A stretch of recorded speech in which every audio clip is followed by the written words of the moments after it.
بسم الله والحمد لله والصلاة والسلام على أشرف رسول الله وعلى آله وأصحابه الفائزين برضا الله أما بعد فأعوذ بالله من الشيطان الرجيم بسم الله الرحمن الرحيم إن الله يأمر بالعدل والإحسان وإيتاء ذي القربى وينهى عن الفحشاء والمنكر والبغي يعظكم لعلكم تذكرون صدق الله العظيم الصلاة والسلام عليك يا سيدنا يا رسول الله خذ بأيدينا قلت حيلتنا أدركنا الصلاة والسلام عليك يا سيدنا يا رسول الله خذ بأيدينا قلت حيلتنا أدركنا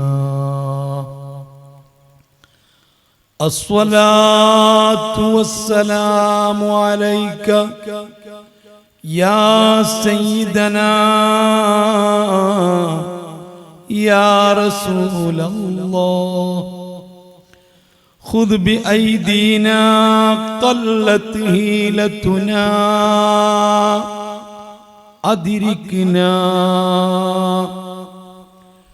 وأشهد أن الله لا رب غيره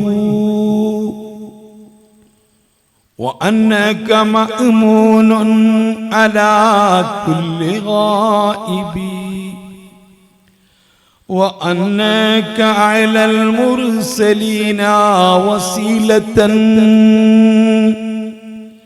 إلى الله ابن الأكرمين الأطوائب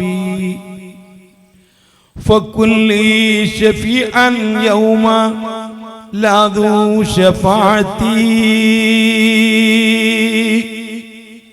بمغن فتيلا عن سواد بن قاربي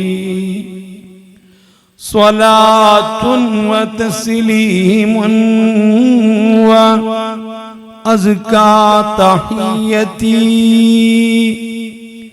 على المصطفى المختار خير البرية واعلموا يا أمة سيدنا محمد ആദരണീയരായ ഉസ്താദ് അവറുകളെ, പണ്ഡിതന്മാരെ, കാരണവന്മാരെ, സുന്നത്ത് ജമാഅത്തിന്റെ കർമ്മോത്സുകരായ പ്രവർത്തകരെ, മാന്യ മുസ്ലിം സഹോദര സഹോദരികളെ, അല്ലാഹു സുബ്ഹാനഹു വ തആല ഈ മഹത്തായ മജ്ലിസിൽ നമ്മെ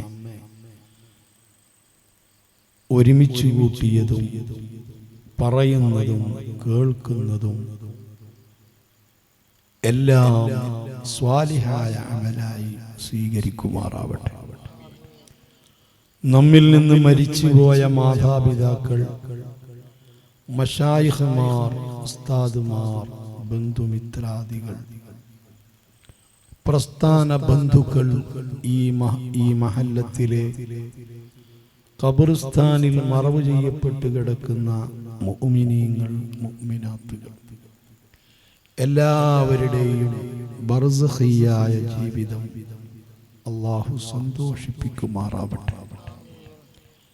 ഈ മഹത്തായ മജ്ലിസിന്റെ സന്തോഷം അവരെ ഖബറുകളിൽ വെളിച്ചമായി അല്ലാഹു എത്തിക്കുമാറാവട്ടെ. ഈ മഹത്തായ ഉറൂസുമായി ബന്ധപ്പെട്ട് നാം ചെയ്യുന്ന എല്ലാ സുകൃതങ്ങളുടെയും മിസിൽ സവാബ്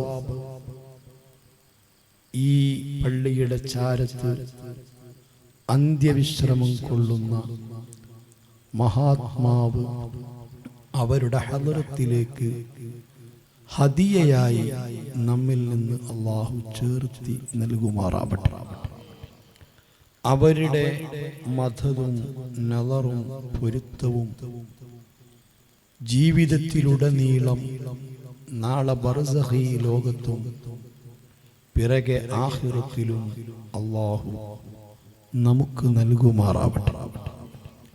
ഈ മഹത്തായ മജ്ലിസിൽ എത്തിച്ചേർന്ന സഹോദര സഹോദരിമാർ, അതുപോലെ നമ്മോട് ദുആ കൊണ്ട് വസിയ്യത്ത് ചെയ്തവർ, നാം ദുആ ചെയ്യാമെന്ന് വാക്ക് കൊടുത്തവർ, ഈ മഹല്ല് ജമാഅത്തിന്റെ കമ്മിറ്റി ഭാരവാഹികൾ, ഉറൂസ് കമ്മിറ്റി ഭാരവാഹികൾ, അതുപോലെ ഇവിടുത്തെ ദീനീ പ്രവർത്തനങ്ങൾക്ക് നേതൃത്വം നൽകുന്ന ഉസ്താദുമാർ,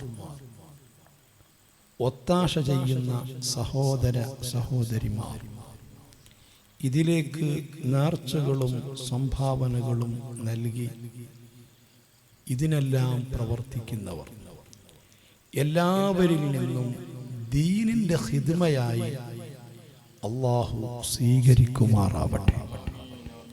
നാളെ ആഖിറത്തിൽ നന്മയും തിന്മയും തൂക്കപ്പെടുന്ന സന്ദർഭത്തിൽ വലിയ ഭാരം തൂങ്ങുന്ന അമലുകളായി കണ്ണിന് കുളിർമ നൽകുമാർ അവർക്ക് അല്ലാഹു കാണിച്ചു കൊടുക്കുമാറാവട്ടെ.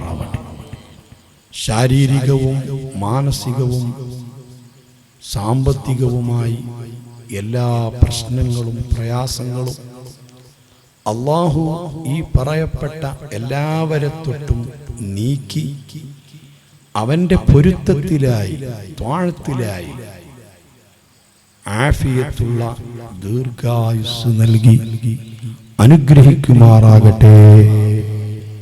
ആമീൻ യാ റബ്ബൽ ആലമീൻ എന്ന് ആമുഖമായി ദുആ ചെയ്യുകയാണ്. ജീവിതത്തിലുടനീളം അല്ലാഹു കൽപ്പിച്ച കാര്യങ്ങൾ എടുക്കുകയും വിരോധിച്ചതെല്ലാം വർജിക്കുകയും ചെയ്ത് തഖ്വ ഉൾക്കൊള്ളണമെന്ന് എന്നോടും നിങ്ങളോടും ആദ്യമായി ഉണർത്തുകയാണ്.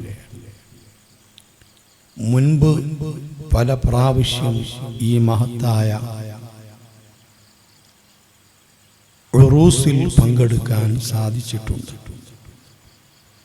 നമുക്ക് നേതൃത്വം നൽകുന്ന ബഹുമാനപ്പെട്ട ഉസ്താദ് ഒരു ടെലിഫോൺ കോൾ ചെയ്തപ്പോൾ തന്നെ കട്ടത്തില ഉറൂസിലെ പരിപാടിയിൽ സംബന്ധിക്കണമെന്ന് വളരെ താല്പര്യത്തോടെ ആഗ്രഹിക്കുകയും നേരത്തെ കണ്ട് പരിചയപ്പെട്ട ആളുകളെ കാണാനും ആ പരിചയം പുതുക്കാനും ഏതൊരാളും ആഗ്രഹിക്കുന്ന കാര്യമാണല്ലോ. ആ നിലക്ക് സന്തോഷത്തോടെ സ്വീകരിച്ചു. വീട്ടിൽ നിന്ന് നേരത്തെ തന്നെ പുറപ്പെട്ട് 8 മണി സമയത്ത് ഇവിടെ എത്തിച്ചേർന്നു. ഇൻഷാ അല്ലാഹ് വളരെ കുറഞ്ഞ സമയമാണ് ഉള്ളത്. 11:45 മംഗലാപുരം സെൻട്രൽ റെയിൽവേ സ്റ്റേഷനിൽ നിന്ന് തിരിച്ച് ട്രെയിൻ പുറപ്പെടുമ്പോൾ എത്തേണ്ടതുണ്ട്. കർണാടക ഭാഗങ്ങളിലൊക്കെ വളരെ വൈകി വഅദ് തുടങ്ങുന്ന ഒരു ഏരിയയാണ്. അങ്ങനെയാണ് യഥാർത്ഥത്തിൽ വേണ്ടതും. പഴയകാലത്ത് അങ്ങനെയാ നടന്നിരുന്നത്. പക്ഷേ വഅദ് കേൾക്കുന്നത് കൊണ്ട് സുബ്ഹ് നിസ്കാരത്തിന്റെ ജമാഅത്ത് നഷ്ടപ്പെടാനോ സുബ്ഹ് ഖളാ ആവാനോ അത് കാരണമാവരുത് എന്ന് പ്രത്യേകം ശ്രദ്ധയിൽപ്പെടുത്തുകയാണ്. അപ്പോൾ അനുവദിക്കപ്പെട്ട കുറഞ്ഞ സമയത്ത് അല്പം ചില കാര്യങ്ങൾ ശ്രദ്ധയിൽപ്പെടുത്തി അവസാനിപ്പിക്കും.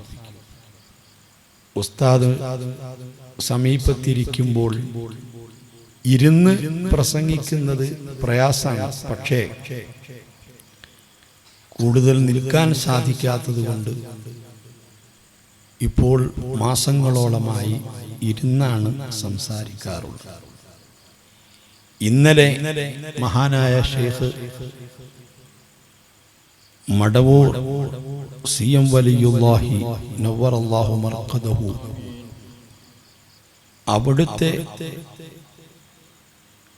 ആ മജ്ലിസിൽ സംസാരിച്ചപ്പോൾ മാത്രമാണ് ഈ സമീപകാലത്ത് നിന്ന് പ്രസംഗിച്ചത്. അത് അവിടുത്തോടുള്ള അതിയായ ബഹുമാനം കൊണ്ടും അവിടുത്തെ പൊരുത്തം ആഗ്രഹിച്ചുകൊണ്ടും പ്രയാസങ്ങളൊക്കെ ഉണ്ടെങ്കിൽ അവിടുത്തെ ബറക്കത്ത് കൊണ്ട് ശിഫാ കിട്ടും എന്ന പ്രതീക്ഷയിലുമാണ്. പ്രിയപ്പെട്ട സഹോദരന്മാരെ, ഈ മഹത്തായ മജ്ലിസ് സംഘടിപ്പിക്കുന്നതിന് എത്രമാത്രം കഠിനാധ്വാനം ഇതിൻ്റെ പ്രവർത്തകർ ചെയ്തിട്ടുണ്ട്, കമ്മിറ്റി ഭാരവാഹികൾ ചെയ്തിട്ടുണ്ട്. എത്ര ലക്ഷങ്ങൾ ഇതിനു വേണ്ടി ചെലവഴിച്ചിട്ടുണ്ട്. എത്ര സുന്ദരമായ ഒരു മജ്ലിസാണ്. ഈ മജ്ലിസ് സംഘടിപ്പിച്ചു. വളരെ ദൂരത്ത് നിന്ന് ആലിമീങ്ങളെ ട്രെയിനിന് ടിക്കറ്റ് എടുത്ത് വേണ്ട എല്ലാ സൗകര്യങ്ങളും ചെയ്തു കൊടുത്ത് ക്ഷണിച്ചു വരുത്തി വളരെ ആദരവോടെ സ്നേഹത്തോടെ അവരെ കൊണ്ട് പ്രസംഗിപ്പിക്കുകയാണ്. അതെല്ലാം നമ്മുടെ മഹല്ല് ജമാഅത്തും മുഅ്മിനീങ്ങളായ സഹോദരന്മാരും ചെയ്യുമ്പോൾ സാധാരണക്കാരായ നാം അതൊന്ന് കേൾക്കുക, ആ സദസ്സിൽ വന്നൊന്നിരിക്കുക, അവർക്കൊരു പ്രചോദനം നൽകുക, അത് ഏറ്റവും വലിയ ഒരു അമലല്ലേ. എത്ര കാലമായി ഉസ്താദ് നിങ്ങളോട് വഅദ് പറയാൻ തുടങ്ങിയിട്ട്. അഫ്ളലുൽ അഅ്മാൽ, ഏറ്റവും ശ്രേഷ്ഠമായ അമൽ, തുദ്ഖിലു സുറൂറുൻ തുദ്ഖിലുഹു ഫീ ഖുലൂബിൽ മുഅ്മിനീൻ വഫീ റിവായത്തിൻ ഫീ ഖുലൂബിൻ നാസ്. മുഅ്മിനായ അല്ലെങ്കിൽ മനുഷ്യരുടെ ഹൃദയത്തിൽ സന്തോഷം നൽകുക, ഒരാളെ സന്തോഷിപ്പിക്കുക, അതിനോളം പുണ്യമായ ഒരു അമൽ വേറെയില്ല. ഇതിന്റെ പ്രവർത്തകർക്ക് ഏറ്റവും ചുരുങ്ങിയത് നിങ്ങളെ ഉസ്താദ്, വർഷങ്ങളോളം ഉസ്താദ് വലല്ലാലീൻ എന്ന് പറയുമ്പോൾ പിറകിൽ നിന്ന് പറയും ആമീൻ എന്ന് പറയും. വളരെ ആദരവും വളരെ സ്നേഹവും ഉസ്താദിനോട് നമുക്കൊക്കെയുണ്ട്. മുഅ്മിനീങ്ങളോട് അങ്ങനെയാണ്. അങ്ങനെ നിങ്ങൾ സ്നേഹിക്കുന്ന, ആദരിക്കുന്ന, ബഹുമാനിക്കുന്ന ആ ഉസ്താദിന് എത്ര സന്തോഷമാണ്. ഈ മഹല്ലത്തിൽ ഉള്ള വലിയവരും ചെറിയവരും കമ്മിറ്റി ഭാരവാഹികളും അല്ലാത്തവരും ഈ മഹത്തായ മജ്ലിസ് ഉപയോഗപ്പെടുത്തി ഈ ചുരുങ്ങിയ ടൈമിൽ സമയത്ത് അവിടെ ഒന്ന് വന്ന് ഇരുന്നു കൊടുത്താൽ എത്ര സന്തോഷാണെന്നറിയാം. ഞാനും ഇതുപോലൊരു മഹല്ലത്തില് ഖിദ്മ ചെയ്യുന്നയാളാ. നമുക്കത് അറിയാത്തത് കൊണ്ടാണ്. ഒരു മഹല്ലത്തിലെ ഖത്തീബ് അല്ലെങ്കിൽ മഹല്ലത്തിലെ ഉസ്താദ് എന്ന് പറഞ്ഞാൽ ഒരു ഉത്തരവാദിത്വ ബോധമുള്ള, കഴിക്കുന്ന ഭക്ഷണത്തിനോടും അനുഭവിക്കുന്ന സുഖസൗകര്യങ്ങളോടും കൂറും നീതിയും പുലർത്തണം എന്ന് ഉദ്ദേശിക്കുന്ന ഏതൊരു മുഅ്മിനായ ഒരു ഉസ്താദാണെങ്കിലും ആ ഉസ്താദിന് എപ്പോഴും കൽബ് ഇങ്ങനെ വേദന, മനസ്സ് വേദനിക്കും. അത് എന്റെ അനുഭവം ഞാൻ പറയാം. ആ മഹല്ലത്തിലെ ആളുകൾക്ക് ആവശ്യമായ കാര്യങ്ങൾ ഉപദേശിക്കാനും അതത് സമയത്ത് പറയേണ്ടത് പറയാനും അതത് സമയത്ത് അവരെ ഓർമ്മപ്പെടുത്തേണ്ടത് ഓർമ്മപ്പെടുത്താനും വലിയ താല്പര്യവും ആഗ്രഹവും ഉണ്ടാകും. അതിനുവേണ്ടി എല്ലായ്പ്പോഴും ചിന്തിക്കും. ഞാൻ ഇപ്പോൾ ചിന്തിക്കും, നാളെ രാവിലെ സുബഹി നിസ്കാര അനന്തരം ഏത് ഹദീസാണോ എന്റെ മഹല്ലത്തില് ഞാൻ ഓതേണ്ടത്. എല്ലാ രാവിലെയും സുബഹി നിസ്കാരത്തിന് ശേഷം ഒരു ഹദീസ് ഓതിക്കൊടുക്കും. അത് വിവരിച്ചു. ഇന്ന് വലിയ സൗകര്യമാണ്, യൂട്യൂബിലൊക്കെ അത് കാണാം. അപ്പൊ എപ്പോഴും ചിന്ത അതാണ്. അത്തരത്തിൽ ഒരു മുഖ്ലിസായ ഒരു മനുഷ്യൻ ഇങ്ങനെ ഒരു പരിപാടി സംഘടിപ്പിച്ച് അതിനുവേണ്ടി എല്ലാവിധ സജ്ജീകരണങ്ങളും ഒരുക്കിയാൽ നമ്മള് അവരെ സന്തോഷിപ്പിക്കണം. അതിന് നാം അവിടെ ഒന്ന് പങ്കെടുക്കണം. കുൻ ആലിമൻ, നീ പണ്ഡിതനാവണം. പണ്ഡിതനാവണമെങ്കിൽ ആരാവണം? ഔ മുതഅല്ലിമൻ, മുതഅല്ലിമാവണം. മുതഅല്ലിമേ പണ്ഡിതനാവും. ഒന്നുകിൽ പണ്ഡിതൻ അല്ലെങ്കിൽ മുതഅല്ലിം. അങ്ങനല്ല, പണ്ഡിതനാവണം, അറിയുന്നവനാവണം. ഓരോരുത്തരും അവനവനെ ബാധിക്കുന്ന കാര്യം അറിയുന്നവനാവണം. നമ്മുടെ വിഷയം വിവാഹവും കുടുംബജീവിതവുമാണ്. അതാണ് എന്നോട് ഇപ്പോൾ പറയാൻ പറഞ്ഞത്. അതെല്ലാവർക്കും ഒഴിച്ചുവിടാൻ പറ്റാത്ത പരിപാടിയാണ്. പെണ്ണ് കെട്ടുന്നില്ല, കല്യാണം കഴിക്കുന്നില്ല എന്ന് പറയുന്ന പുരുഷന്മാര് വളരെ കുറവാ. ചില പെൺകുട്ടികൾ ഇന്നിപ്പോ അങ്ങനെ പറയുന്നുണ്ട്, കല്യാണമൊന്നും വേണ്ട. അതെന്താ? അവർക്കറിയില്ല. അവര് കല്യാണം വേണ്ട എന്ന് പറയുന്നതിലൂടെ ഉദ്ദേശിക്കുന്നത് ഫുൾ സ്വാതന്ത്ര്യം. ഒരു പുരുഷൻ കെട്ടിക്കഴിഞ്ഞാൽ പിന്നെ അത്ര തന്നെ സ്വാതന്ത്ര്യം ഉണ്ടാവില്ല. അപ്പൊ എല്ലാവരും പുരുഷന്മാരൊക്കെ ഏതാനും പെണ്ണ് വേണം എന്ന അഭിപ്രായക്കാരാണ്. അല്ലെങ്കിൽ 99%. ഇപ്പൊ ഈ സദസ്സിന്റെ ഈ കൂട്ടത്തിൽ അല്ലെങ്കിൽ എന്റെ ശബ്ദം കേൾക്കുന്ന ആളുകളുടെ കൂട്ടത്തിൽ പെണ്ണൊന്നും വേണ്ട എന്ന് പറഞ്ഞ അഭിപ്രായക്കാരുണ്ട്. അല്ല, പെണ്ണ് കെട്ടണം എന്ന് തന്നെയാണ്. അപ്പൊ ഒരാൾ കല്യാണം കഴിക്കുകയാണെങ്കിൽ ആ കല്യാണം കഴിക്കുന്ന കാര്യത്തെ കുറിച്ച് പഠിക്കണം. ലൈംഗിക വിദ്യാഭ്യാസമല്ല പഠിക്കേണ്ടത്. ഭാര്യയോട് ബാധ്യതകൾ എന്താണ്, ഭർത്താവിനോട് ബാധ്യതകൾ എന്താണ്, എന്തൊക്കെ ഒരു ഭാര്യനോട് പറയണം, എന്തൊക്കെ ഭാര്യനോട് പറയാൻ പറ്റൂല, ഭാര്യ വീട്ടുകാരെ എങ്ങനെ കാണണം, ഭാര്യയിൽ നിന്ന് എന്തൊക്കെ എനിക്ക് ലഭിക്കണം, എന്തെല്ലാം ഒരു ഭാര്യയിൽ നിന്ന് ഞാൻ പ്രതീക്ഷിക്കണം തുടങ്ങിയ കാര്യം അവൻ പഠിക്കണം. ഇതൊരു സവ്വജിത്തൊക്കെ പറയാൻ വരെ അറിയില്ല, ഖബിൽത്തു നിക്കാഹ എന്ന് പറയാൻ വരെ അറിയില്ല. എന്നിട്ട് ചൊല്ലിക്കൊടുക്കുന്ന ഉസ്താദ് ഇങ്ങനെ ബുദ്ധിമുട്ടായി. ഞാനെപ്പോഴും പറയും, 99% ആളുകളും ജീവിതത്തിൽ ഒരിക്കലേ പെണ്ണ് കെട്ടുന്നുള്ളൂ. ആ ഒരിക്കൽ കല്യാണം നിക്കാഹ് ചെയ്യുമ്പോ അതിന്റെ സീഖ ഒന്ന് പഠിച്ചോളെ.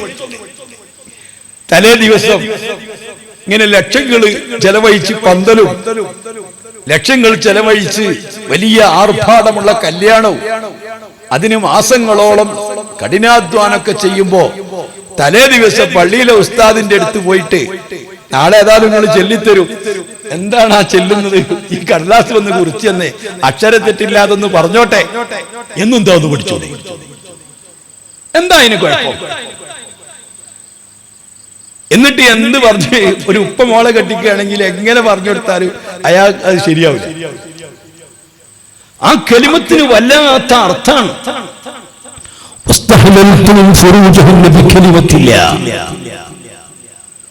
അത്രയ്ക്കും ആ കലിമത്തിന് നിക്കാഹ് തസ്വീജ് എന്ന രണ്ട് കലിമത്തെ അതിന് പറ്റൂ, വേറെ ഒരു കലിമത്ത് അതിന് പറ്റൂല. ഒരു മനുഷ്യൻ, ഒരു മുസ്ലിമായ ഒരു മനുഷ്യൻ, അവനോട് ഒരാള് 1-ാം നമ്പർ കള്ള് കൊണ്ടുവന്നിട്ട് പറഞ്ഞു ഇത് കുടിച്ചോണം, കുടിച്ചിട്ടില്ലെങ്കിൽ നിന്റെ കഴുത്ത് ഞാൻ അറുക്കും. കള്ളു കുടിക്കാൻ ഒരാൾ ഭീഷണിപ്പെടുത്തിയാൽ ഈ ഭീഷണിപ്പെടുത്തിയവന് അവന്റെ ഭീഷണി നടപ്പാക്കാൻ സാധിക്കും എന്ന് തോന്നിയാൽ, രക്ഷപ്പെടാൻ വേറെ വഴിയൊന്നും ഇല്ല എന്ന് തോന്നിയാൽ, വിശുദ്ധ ഇസ്ലാം പറയുന്നത് നീ മരിക്കണ്ട, നീ കള്ളു കുടിച്ചോന്ന്. ഭീഷണിപ്പെടുത്തിയിട്ടല്ലേ എനിക്ക് കള്ളു കുടിക്കാം. കാരണം ആ ഭീഷണിപ്പെടുത്തിയവനത് ചെയ്യാൻ സാധിക്കും, വേറെ ഒരു രൂപത്തിൽ രക്ഷപ്പെടാനും സാധിക്കൂല. അതേപോലൊരു ശവം, പന്നിമാംസം അല്ലെങ്കിൽ വേറെ ഒരു ശവം, അത് തിന്നാൻ വേണ്ടി ഇതേ രൂപത്തിൽ ഒരാൾ ഭീഷണിപ്പെടുത്തിയാൽ, ആ ഭീഷണിപ്പെടുത്തി എന്നതിന്റെ പേരിൽ അതിന് വഴങ്ങിയിട്ട് അവനത് തിന്നാവുന്നതാണ്. അവൻ മരിക്കേണ്ടതില്ല, അപകടം ഏറ്റുവാങ്ങേണ്ടതില്ല. അതേപോലെ തന്നെ നിസ്കരിക്കുകയാണെങ്കിൽ നിന്നെ കൊന്നുകളയും, നിസ്കരിക്കരുത് എന്ന് ഭീഷണിപ്പെടുത്തിയാൽ, നീ എന്നെ കൊന്നോ ഞാൻ നിസ്കാരം മാറ്റിവെക്കുകയില്ല എന്ന് പറഞ്ഞവൻ മരണത്തിന് കീഴ്പ്പെടേണ്ടതില്ല. അവൻ ആ സമയത്ത് അവനിൽ നിന്ന് രക്ഷപ്പെടാൻ വേണ്ടി നിസ്കാരം അവന് മാറ്റിവെക്കാവുന്നതാണ്. ഇങ്ങനെ പല തെറ്റുകളും അവന് ചെയ്യാവുന്നതാണ്. ആത്മാർത്ഥമായി അവന്റെ ഹൃദയത്തിൽ ആ ഭീഷണിക്ക് വഴങ്ങുകയെന്ന് മാത്രം ആ ഉദ്ദേശമേ ഉള്ളൂ. ഭീഷണിപ്പെടുത്തിയവന് നടപ്പാക്കാൻ സാധിക്കുമെന്നുറപ്പാണ്. ഞാൻ അതനുസരിച്ചില്ലെങ്കിൽ അവൻ അത് ചെയ്യുമെന്നും ഉറപ്പാണ്. അങ്ങനത്തെ സാഹചര്യമാണ്. അതേ സമയത്തൊരു പുരുഷൻ വന്നുകൊണ്ട് ഒരു സ്ത്രീയോട് പറയുകയാ, എന്റെ ആവശ്യത്തിന് ഈ സമയത്ത് വഴങ്ങണം, ഞാൻ നിന്നെ റാപ്പ് ചെയ്യാൻ പോവുകയാണ്, ഈ സമയത്ത് നിന്റെ ശരീരം എനിക്ക് വഴിപ്പെടുത്തി തന്നേക്കണം, അല്ലാതിരുന്നാൽ നിന്നെ ഞാൻ കൊന്നുകളയും, നിന്നെ ഞാൻ നിഷ്കരുണം കൊന്നുകളയും. എത്ര ആള് വന്ന് ഭീഷണിപ്പെടുത്തിയാലും ആ ഭീഷണിപ്പെടുത്തിയ കാര്യം ചെയ്യാൻ അവന് സാധിക്കുമെന്നുറപ്പാണെങ്കിലും, അതവൻ ചെയ്യുമെന്നുറപ്പാണെങ്കിലും, ഇസ്ലാം പറയുന്നത് എന്താണ്? നീ മരണത്തിന് തയ്യാറാവുക, അവന് വഴിപ്പെട്ടുകൂടാ, വ്യഭിചരിച്ചുകൂടാ, നിന്റെ ശരീരം അവന് വഴങ്ങിക്കൊടുത്തുകൂടാ. അതാണ് വ്യഭിചാരം. അതാണ് അന്യൊരു ഒരു സ്ത്രീയുമായിട്ട് ശാരീരികമായി ബന്ധപ്പെടുന്നതിന്റെ നിയമം. അത്രയും ഗൗരവമാണ്. എന്നാൽ അത്രയും ഗൗരവമായ, മരിക്കുകയാണെങ്കിൽ പോലും വഴിപ്പെടാൻ പറ്റാത്ത ആ വലിയ സംഭവം, അത് സുന്നത്താകുന്നു, അത് അനുവദനീയമാകുന്നു. ഒരൊറ്റ കലിമത്ത് കൊണ്ട് വസ്തഹിലൽതും ഫുറൂജഹുന്ന ബികലിമത്തില്ലാ. അല്ലാഹു പറഞ്ഞ ഒരു കലിമത്ത് കൊണ്ടാത് ഹലാലാകുന്നത്. വേറെ ഏത് കലിമത്തും അതിന് പറ്റുകയില്ല. ഒന്നുകിൽ ഇൻകാഹ് എന്ന കലിമത്താവണം, അല്ലെങ്കിൽ അതിന്റെ പരിഭാഷയാവണം, അല്ലെങ്കിൽ തസ്വീജ് എന്ന കലിമത്താവണം, അതിന്റെ ഭാഷാപരമായ പരിഭാഷയാവണം. ഈ രണ്ട് കലിമത്തൊന്ന് മര്യാദക്ക് ഉച്ചരിക്കാൻ പോലും എന്തേ മോനെ നിനക്കൊന്ന് പഠിച്ചുകൂടെ? എത്രമാത്രം ഗൗരവത്തോടെയാ ആ രണ്ട് കലിമത്ത് അയിമ്മത്ത് നമുക്ക് പഠിപ്പിച്ചു തന്നത്. അതാണ് ഞാൻ പറയുന്നത്, ആവശ്യമായ കാര്യങ്ങൾ പഠിക്കണം. ആ കാര്യവുമായി ബന്ധപ്പെടുന്ന സമയത്ത് പഠിക്കണം. സുബ്ഹാനല്ലാഹ് അറിയില്ല എന്ന പേരില്, അറിവില്ല എന്നതിന്റെ പേരില് അങ്ങനെ പറയേണ്ട കലിമത്ത് പറയാതിരിക്കാൻ പറ്റുമോ? അനുവദനീയമായി ഫുഖഹാക്കൾ വ്യക്തമായി പറഞ്ഞിട്ടുള്ള കാര്യങ്ങൾ, അത് സാധാരണക്കാരനും അല്ലാത്തവർക്കും ബാധകമാകുന്ന കാര്യങ്ങൾ, അത് സമയത്ത് പഠിച്ചില്ല അറിഞ്ഞില്ല എന്നതിന്റെ പേരിൽ മക്കളെ ഇളവ് കിട്ടൂല, വിടുതി കിട്ടൂല. അത്തരം കാര്യങ്ങളൊക്കെ നമ്മൾ പഠിക്കണ്ടേ? പഴയ കാലത്ത് നമ്മുടെ ഉപ്പമാരും ഉപ്പാപ്പമാരും ഉമ്മമാരും ഉമ്മാമ്മമാരും അവര് നമ്മെപ്പോലെ അക്ഷരാഭ്യാസമുള്ളവരായിരുന്നില്ല. അവര് നമ്മളെപ്പോലെ ഡിഗ്രിയും അതിൻ്റെ അപ്പുറം PG നേടിയവരായിരുന്നില്ല. പക്ഷെ അവർക്ക് ആവശ്യമായ കാര്യങ്ങളൊക്കെ കൃത്യമായി അറിയുമായിരുന്നു. ആലിമീങ്ങൾ പ്രസംഗിക്കുമായിരുന്നു. 8, 10, 20, 40 ദിവസം പ്രായമുള്ള വലിയ വലിയ ഉസ്താദുമാർ അവരെ ഹൃദയത്തിന്റെ ഉള്ളിൽ നിന്ന് കേൾക്കുന്നവരെ ഹൃദയത്തിലേക്ക് പ്രസംഗിക്കുമായിരുന്നു. ആ പ്രസംഗം വലിയ ഫലം ചെയ്യുമായിരുന്നു. ഒരു 40 ദിവസത്തെ പ്രഭാഷണത്തോടുകൂടി ഒരു മഹല്ല് മൊത്തം ആത്മീയമായി വളരുമായിരുന്നു, ആത്മീയമായിട്ട് ഉയരുമായിരുന്നു. ഇന്നങ്ങനെയല്ല. ഇന്ന് വഅദ് പറയുന്നത് തന്നെ പരമാവധി 4-5 ദിവസമാ. മാത്രമല്ല ഒരു ദിവസം തന്നെ 1-2 ആളുകളാ. 4 ദിവസത്തെ പ്രഭാഷണമാണോ? ഏറ്റവും ചുരുങ്ങിയത് 4 പേരാണ്. അല്ലാ, എന്തൊക്കെ മാറ്റങ്ങളാണ്! ആരാ ഇതിന്റെ പിന്നിലൊക്കെ പ്രവർത്തിക്കുന്നത്? എന്തേ?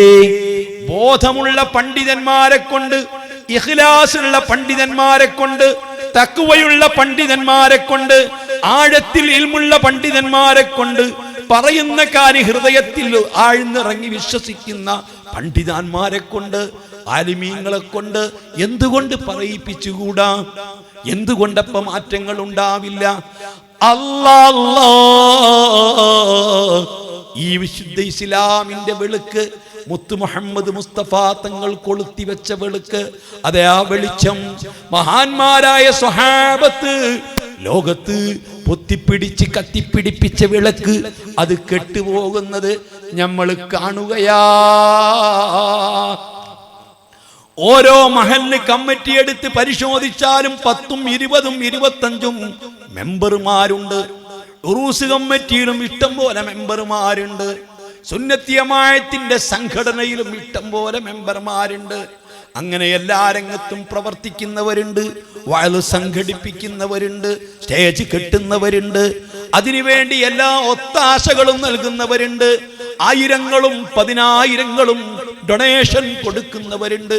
പക്ഷേ ഞാൻ ചോദിക്കുന്നു, മോനെ, ഇത് കേൾക്കുന്നുണ്ടോ? ഇത് ശ്രദ്ധിക്കുന്നുണ്ടോ? ഇത് ഉൾക്കൊള്ളുന്നുണ്ടോ? അല്ലാഹുവിന്റെ ദീനാ. ആ ദീൻ ഇവിടെ കെട്ടുപോകുന്ന സമയത്ത് എന്റെ ബാധ്യത നിർവഹിക്കുന്നുണ്ടോ? മുത്തു മുഹമ്മദുർ റസൂലുള്ളാഹി സ്വല്ലല്ലാഹു അലൈഹി വസല്ലമ തങ്ങൾ ക്രിസ്തുവർഷം 632 ജൂലൈ മാസം 8-ാം തീയതിയല്ലേ വഫാത്തായത്. അതിന്റെ തലേ ദിവസം 7-ന്റെ അന്ന് തങ്ങൾ പറഞ്ഞൊരു കാര്യമില്ലേ, സ്വഹാബാ, മുത്തുനബി സ്വല്ലല്ലാഹു അലൈഹി വസല്ലമ അവസാനമായി പ്രഭാഷണം നടത്തിയതാ, അവസാനമായി പള്ളിയിൽ വന്നതാ. പിന്നെ തങ്ങൾ പള്ളിയിൽ വന്നിട്ടില്ല, പിന്നെ തങ്ങൾ പ്രഭാഷണം നടത്തിയിട്ടില്ല. മദീന പള്ളിന്റെ മിമ്പറിന്റെ 1-ാമത്തെ സ്റ്റെപ്പിൽ ഇരുന്നു കൊണ്ട് പ്രസംഗിച്ച റസൂൽ, വൽ അസ്രി സൂറത്ത് ഓതി പ്രസംഗിച്ച റസൂൽ. അതാ പ്രസംഗത്തിന്റെ തുടക്കത്തിൽ തന്നെ പറഞ്ഞു, അല്ലാഹുവിന്റെ റസൂൽ വഫാത്തിലേക്ക് സൂചിപ്പിക്കുകയാ. മുത്തുനബിന്റെ വഫാത്തിന്റെ സൂചന കേട്ടപ്പോ സ്വഹാബാക്കൾ മുഴുവനും കൂട്ടനിലവിളിയാ. എന്തൊരു കരച്ചിലാ. അന്ന് ഏറ്റവും ഉച്ചത്തിൽ കരഞ്ഞ ആളാരാ? ഉമർ ഖത്താബ് റളിയല്ലാഹു അൻഹു. ഏങ്ങലടിച്ച് കരയുന്ന സ്വഹാബികളോട് തങ്ങൾ പറഞ്ഞൊരു കാര്യമുണ്ട്.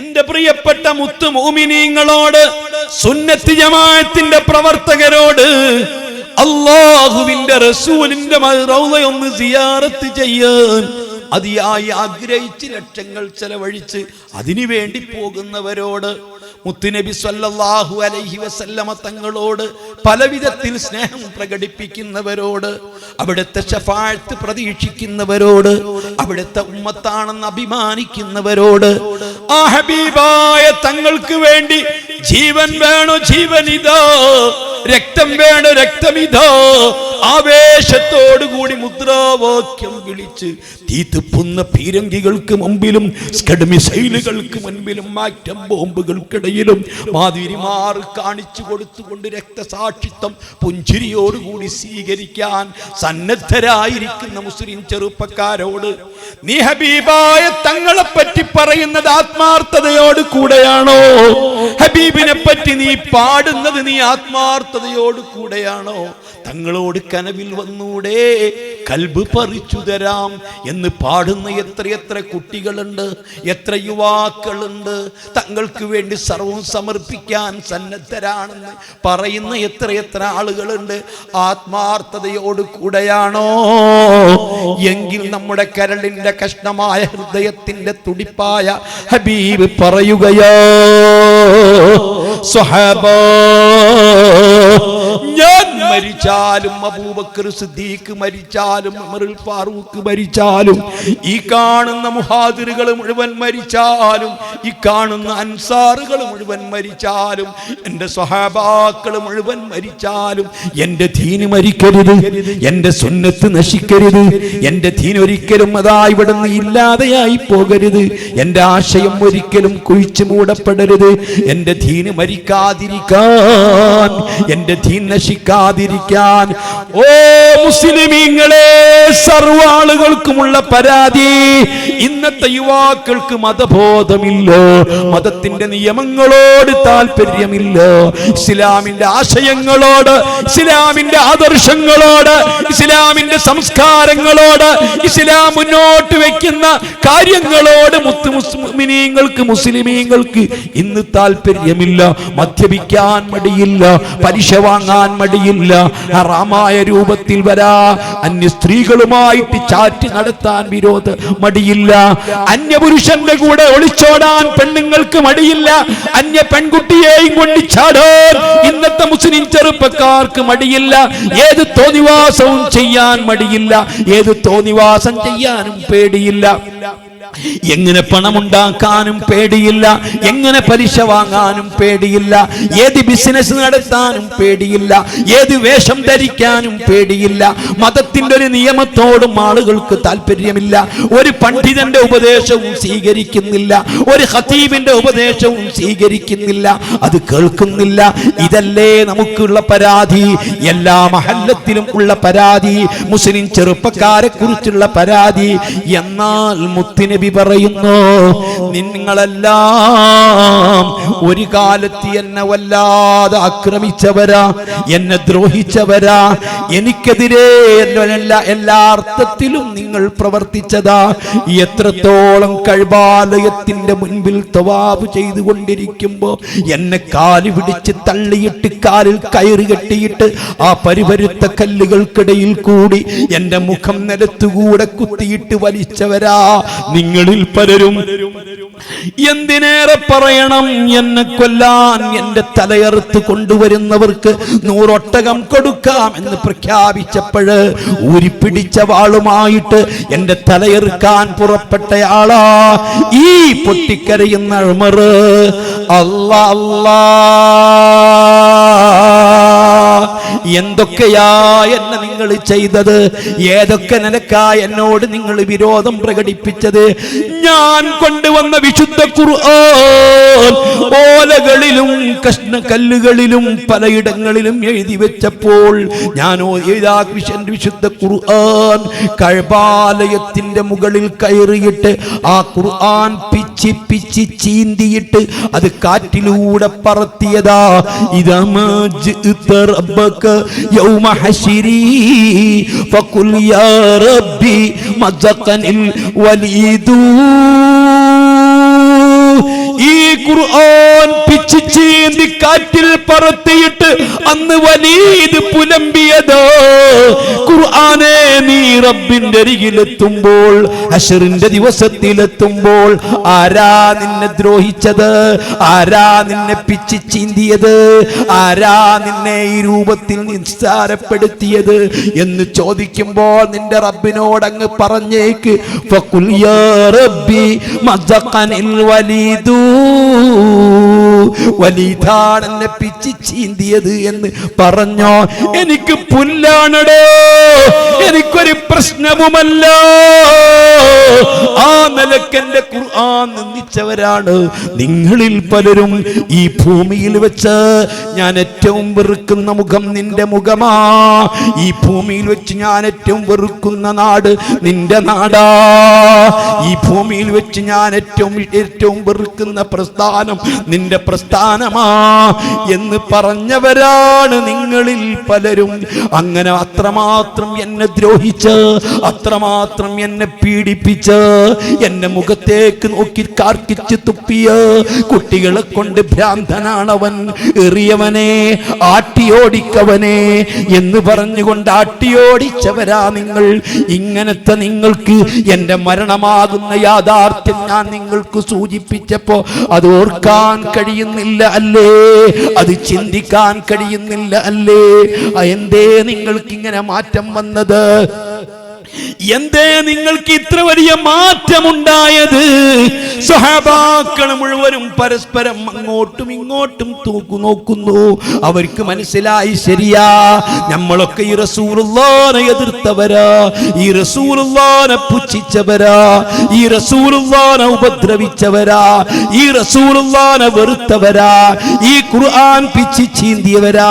സ്വന്തം പ്രിയപ്പെട്ട പെങ്ങൾ ഖുർആൻ ഓതിയതിന്റെ പേരിൽ ആ പ്രിയപ്പെട്ട പെങ്ങൾ ഫാത്തിമയെ അടിച്ചടിച്ചടിച്ച് തള്ളിയിട്ട് ബോധം കെടുത്തിയ ഉമറുൽ ഫാറൂഖ് തങ്ങൾ ചിന്തിക്കുകയാ, എന്തേ നമുക്ക് മാറ്റം വന്നത്? ആഖിർ സമാനിലെ മക്കളെ, മുസ്ലിമീങ്ങളെ, പ്രിയപ്പെട്ട പെങ്ങന്മാരെ, പ്രിയപ്പെട്ട സഹോദരിമാരെ, ഒന്നുമല്ല. മുത്തുനബി പറയുകയാ, നേരത്തെ നിങ്ങൾക്ക് ഞാൻ ആരാണെന്നറിയില്ല, എന്റെ ദീനേതാണെന്നറിയില്ല, എന്റെ സുന്നത്ത് എന്താണെന്നറിയില്ല, എന്റെ ഖുർആൻ എന്താണെന്നറിയില്ല, എന്റെ നിലപാട് എന്താണെന്നറിയില്ല, ഞാൻ പഠിപ്പിച്ചത് എന്താണെന്നറിയില്ല. അറിയാത്തവരൊക്കെയും എന്റെ ശത്രുക്കളാ, എന്നെ വെറുക്കുന്നവരാ, എന്നെ തിരസ്കരിക്കുന്നവരാ. ഇന്ന് നിങ്ങൾക്ക് ഞാൻ ആരാണെന്നറിയാ, എന്റെ പ്രസ്ഥാനം അറിയാ, എന്റെ ദീൻ അറിയാ, എന്റെ ഖുർആൻ അറിയാ, എന്റെ സുന്നത്ത് അറിയാ. അറിയുന്നവരൊക്കെയും എന്റെ മിത്രങ്ങളാ. എന്നെ കുറിച്ചറിയുന്ന ഒരു മക്കളും എന്റെ ശത്രുക്കളാവില്ല. എന്നെ അറിയുന്ന ഒരാളും വ്യഭിചരിക്കൂല, എന്നെ അറിയുന്ന ഒരാളും കള്ളു കുടിക്കൂല, എന്നെ എന്നറിയുന്ന ഒരാളും ടൗസർ ഇട്ട് നടക്കൂല, എന്നറിയുന്ന ഒരാളും ദൂർത്തടിക്കൂല, എന്നറിയുന്ന ഒരാളും ദീനത്തിരിൽ പ്രവർത്തിക്കൂല. അറിയാത്ത മക്കളാ.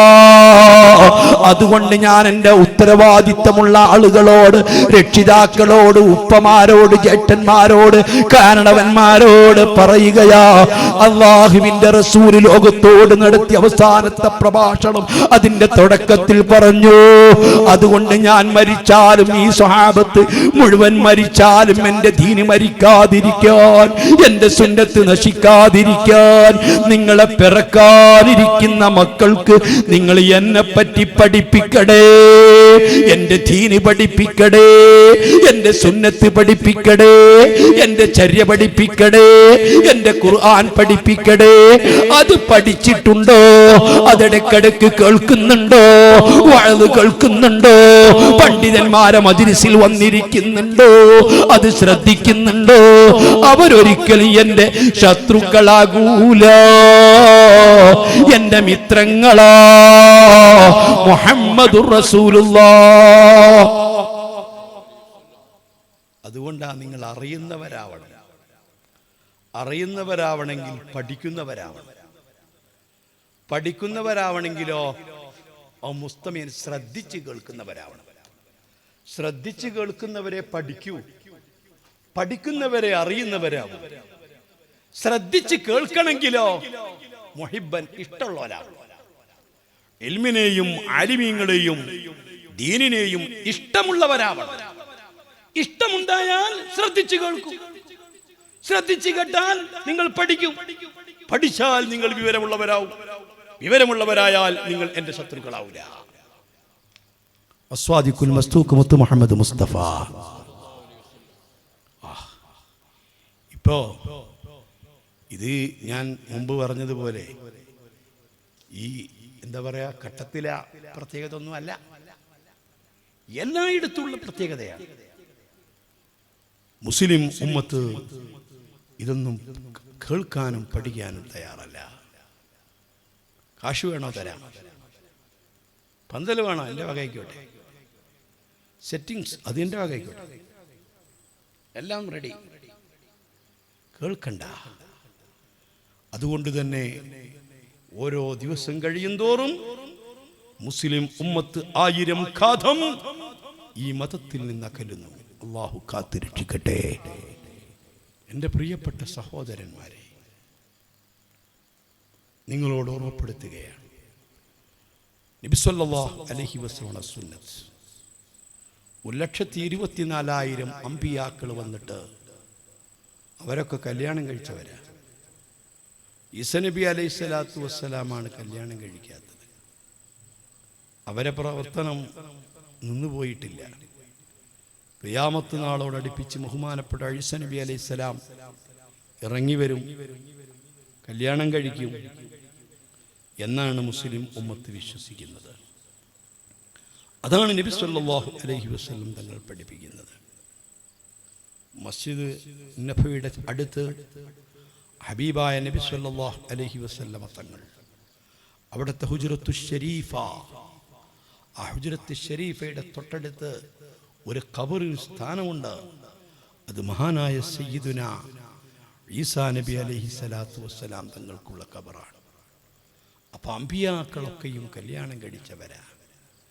കല്യാണം കഴിക്കൽ മുത്തുനബിൻ്റെ സുന്നത്താണ്. പക്ഷേ കല്യാണം കഴിക്കുന്നതിൻ്റെ ലക്ഷ്യം കേവലം ലൈംഗികമായ സുഖം മാത്രമല്ല. തനാക്കഹു, നിങ്ങളൊക്കെ കല്യാണം കഴിക്കണം. തനാസലു, അതിലൂടെ സന്താനോൽപാദനം നടത്തണം.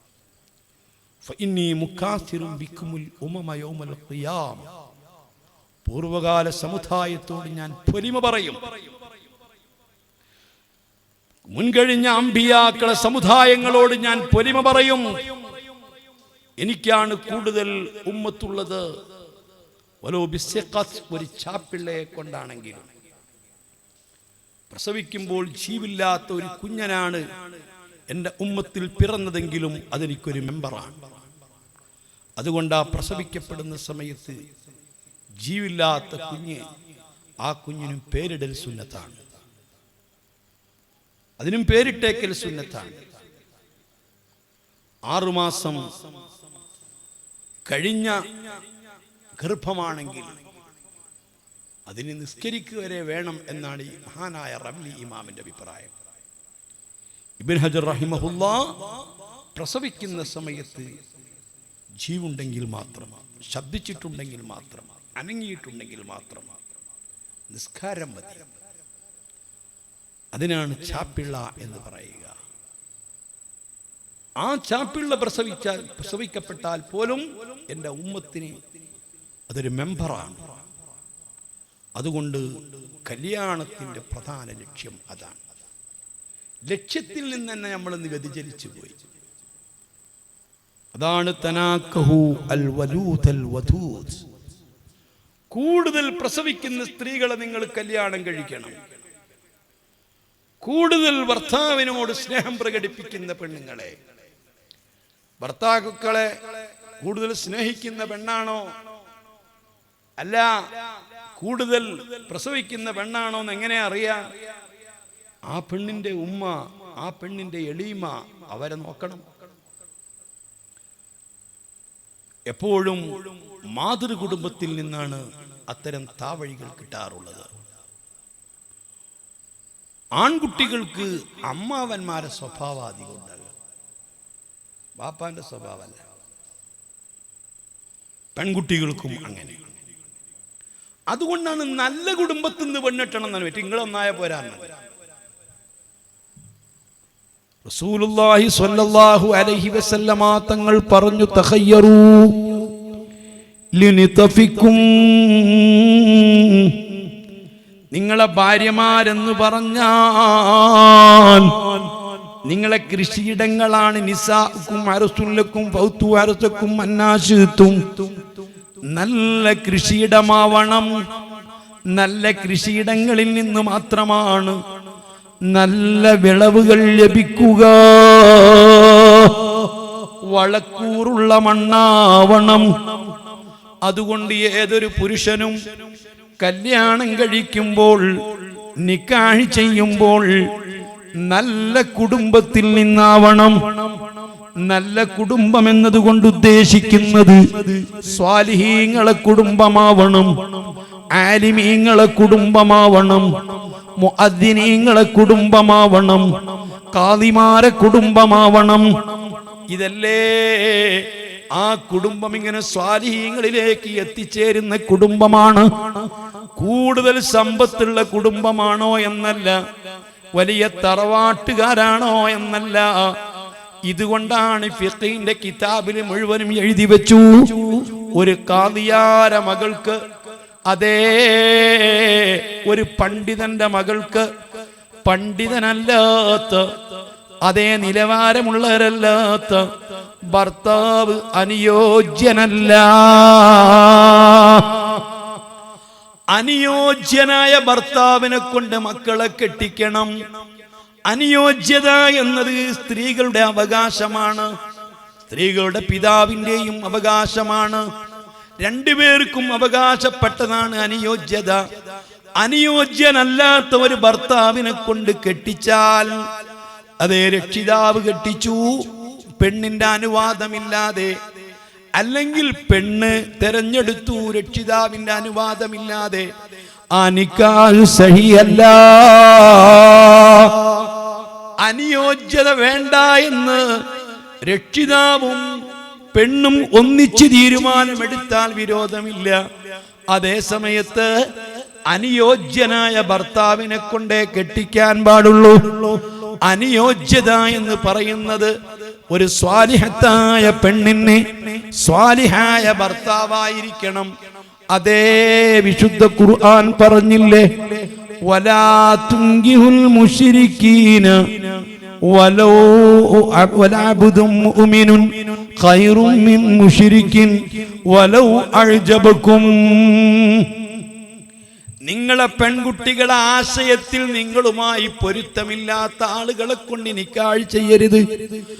ആദർശത്തിൽ നിങ്ങളോട് യോജിക്കാത്ത ആളുകൾക്ക് നിങ്ങളെ മക്കളെ കെട്ടിക്കരുത്. വലഅബ്ദുൻ മുഅ്മിനുൻ, ഒരു പാവപ്പെട്ട അടിമയാണെങ്കിൽ ഖൈറുൻ അതെത്രയോ നല്ലതാണ് മിൻ മുശ്രിക്കിൻ ആശയത്തിൽ നിങ്ങളുമായി പൊരുത്തമില്ലാത്തവനേക്കാൾ വലൗ അഅ്ജബകും അവനെത്ര സമ്പന്നനാണെങ്കിലും ഉദ്യോഗസ്ഥനാണെങ്കിലും വിദ്യാസമ്പന്നനാണെങ്കിലും ഉദ്യോഗസ്ഥനാണെങ്കിലും ആദർശത്തിലും ആശയത്തിലും നിങ്ങളോട് യോജിക്കാത്ത ഒരു ആളേക്കാൾ ഏറ്റവും പാവപ്പെട്ട ഒരടിമയാണെങ്കിൽ അതാണ് നല്ലത് കേട്ടോ. എല്ലാം സൃഷ്ടിച്ച് പരിരക്ഷിക്കുന്ന നിയന്ത്രിക്കുന്ന കമ്പനി അല്ലാഹ് പറയുന്നു. അതുപോലെ വലാ തൻകിഹുൽ മുശ്രിക്കാത്തി ആശയത്തിൽ നിങ്ങളുമായി പൊരുത്തമില്ലാത്ത പെണ്ണുങ്ങളെ നിങ്ങൾ കെട്ടരുത്. ആദർശത്തിലും ആശയത്തിലും നിങ്ങളുമായിട്ട് യോജിപ്പില്ല. വലാമത്തുൻ മുഅ്മിനത്തുൻ ഖൈറും മിൻ മുശ്രിക്കത്തിൻ വലൗ അഅ്ജബതുക്കും. ഇതെല്ലാം പച്ചയായി അല്ലാഹുവിന്റെ ഖുർആനിലുണ്ട്. പക്ഷേ നമ്മൾ പഠിക്കുന്നില്ല, കേൾക്കുന്നില്ല. ആരാണ് ഇത്ര കൃത്യമായിട്ട് നോക്കാറുള്ളത്? അതേ നല്ല ഉദ്യോഗസ്ഥയായ പെണ്ണാണ്. മാസം 60ഉം 70ഉം ലക്ഷക്കണക്കിന് സാലറി വാങ്ങുന്ന പെണ്ണാണ്. പക്ഷെ ആ പെണ്ണ് ആശയപരമായി നിങ്ങളോടൊക്കുന്ന പെണ്ണല്ല എങ്കിൽ അത്തരം ആശയത്തിലും ആദർശത്തിലും നിലപാടിലും നിങ്ങളോട് ഒക്കാത്ത ആ പെണ്ണിനേക്കാൾ നല്ലത് അവൾ എത്ര സമ്പന്നയാവട്ടെ, എത്ര കുലീനതയുള്ളവളാവട്ടെ, എത്ര സമ്പത്തുള്ളവളാവട്ടെ, എത്ര ഉദ്യോഗമുള്ളവളാവട്ടെ, അവളേക്കാൾ എത്രയോ നല്ലത് ഒരു പാവപ്പെട്ട പെണ്ണാണ് എന്ന് ഖുർആനിലുണ്ട്. അതുകൊണ്ട് നിങ്ങളെ മക്കള് നന്നാവണം. മക്കൾക്കുള്ള ബീജ ബാങ്കുകളാണ് നിങ്ങളെ ഭാര്യമാര്. അതുകൊണ്ട് ആരായിരിക്കണം നിങ്ങളെ ഭാര്യ എന്ന്, ആരിലാണ് നിങ്ങൾക്ക് മക്കൾ ജനിക്കേണ്ടതെന്ന് നിങ്ങൾ തെരഞ്ഞെടുക്കണേ. ചിലരെങ്കിലും ചിന്തിക്കാറുണ്ട്, ഇങ്ങോട്ട് കെട്ടിക്കൊണ്ടുവരല്ലേ, അപ്പൊ നമ്മളങ്ങ് നോക്കിയാ പോരെ. അതൊന്നും പോരാ. ഏറ്റവും നല്ല കുടുംബ സ്വാലിഹീങ്ങളെ കുടുംബത്തിൽ നിന്ന് വന്ന സ്വാലിഹത്തായ പെണ്ണുങ്ങളിൽ നിന്ന് മാത്രമാണ് സ്വാലിഹീങ്ങളായ മക്കളും സ്വാലിഹീങ്ങളായ കുടുംബവും ഉണ്ടാകുന്നത്. ഓർത്തു നോക്കൂ, സയ്യിദുനാ ഉമർ ഇബ്നുൽ ഖത്താബ് റളിയല്ലാഹു അൻഹു തങ്ങൾ നിശയുടെ അന്ത്യയാമങ്ങളിൽ കോടീശ്വരന്മാര് പട്ടുമെത്തയിൽ സുഖനിദ്രയിൽ കഴിയുമ്പോൾ മദീനയിലെ തെരുവോരങ്ങളിൽ കൂടി ആരാണ് കഷ്ടപ്പാട് അനുഭവിക്കുന്നത്, ദുരിതം അനുഭവിക്കുന്നത് എന്നറിയാൻ വേണ്ടി ഊരു ചുറ്റിയിരുന്ന അമീറുൽ മുഅ്മിനീൻ ഒരു ഗ്രാമത്തിൽ കൂടി പാതിരാത്രിയിൽ കടന്നു പോകുമ്പോൾ ഒരു ഉമ്മയുണ്ട്, സ്വന്തം മകളെ വിളിച്ചുണർത്തുന്നു. മോളെ എഴുന്നേൽക്കൂ, എഴുന്നേൽക്കൂ, എത്രയും പെട്ടെന്ന് പാൽ കറന്നെടുക്കൂ, ഒട്ടകങ്ങളെ കറന്നെടുക്കൂ, ഒട്ടകത്തെ കറന്നെടുത്തിട്ട് പാലിൽ വെള്ളം ചേർക്കൂ. ആ മകള് പറയുന്നു, ഉമ്മാ പാലിൽ വെള്ളം ചേർക്കാൻ പാടില്ല. പാലിൽ വെള്ളം ചേർത്ത് പാലും വെള്ളവും കൂട്ടിക്കലർത്തിയത് പാലിന്റെ വിലക്ക് വിൽക്കാൻ പാടില്ല. അത് കൊടും ചതിയാണ്, ഹറാമിന്റെ മുതലാണ്.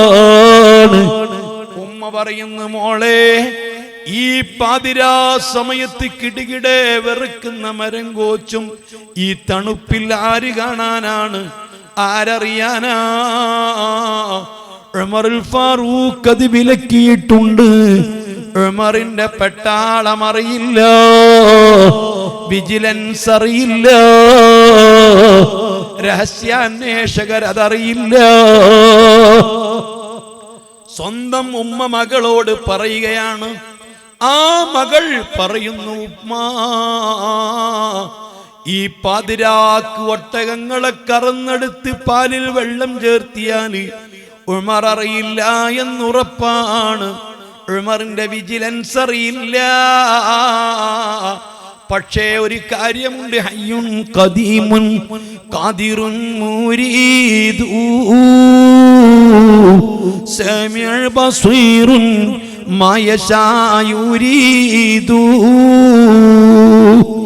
എല്ലാം കേൾക്കുന്നവനും കാണുന്നവനും ഒരിക്കലും തൂങ്ങിയുറങ്ങാത്ത, തൂക്കിയുറക്ക് പിടിപെടാത്ത, ക്ഷീണമില്ലാത്ത പാതിരാത്രിയിൽ അങ്ങ് വലിയ കാട്ടിനുള്ളിൽ കരിമ്പാറയുടെ മുകളിൽ കൂടി ചലിക്കുന്ന ഉറുമ്പിന്റെ ചലനം കേൾക്കാൻ കഴിവുള്ള അല്ലാഹ്, ഈ ലോകത്ത് ഏതെല്ലാം വൃക്ഷങ്ങളുണ്ട്, ചെടികളുണ്ട്, എത്രയെത്ര ചെറിയ ചെറിയ ഇലകളുള്ള മരങ്ങളുണ്ട്. കോടിക്കണക്കിന് ഇലകളുള്ള മരങ്ങളിൽ നിന്ന് ഒരു ഇല താഴേക്ക് വീഴണമെങ്കിൽ അല്ലാഹ് അറിയാതെ വീഴൂല. ഉണങ്ങിയത് വീഴൂല, പച്ച വീഴൂല.